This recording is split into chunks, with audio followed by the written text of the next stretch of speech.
चिमण्या गोष्टी हे तुझेच डोके ना। कासम नावाचा एक नवीनच नोकर दरबारात नोकरीला लागला होता।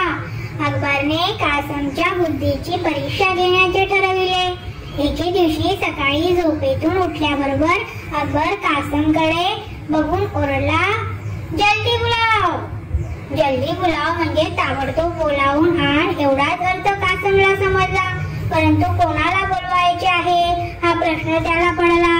परंतु महाराजांना प्रतिप्रश्न कसा करायचा, त्यामुळे कासम सर्वात आधी धावतच बिरबलकडे गेला व त्याला अकबरच्या आज्ञेचा अर्थ विचारला।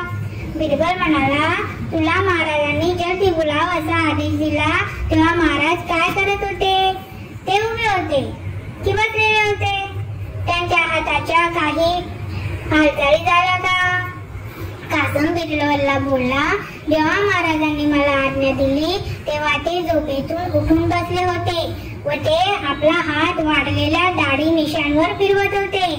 बिरबल बोलला, याचा अर्थ असा होतो की त्याला दाढी करून व मिशा करून महत्वाच्या कामानिमित्त तातडीने कुठेतरी बाहेर जायचे आहे।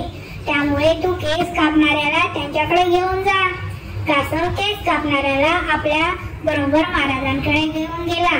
त्याला बघताच अकबर त्याला म्हणाला, मी तर तुला फक्त जल्दी बोलाव असे सांगितले होते, तरी तू नेमका या केस कापणाऱ्याला कसे बरे घेऊन आलास?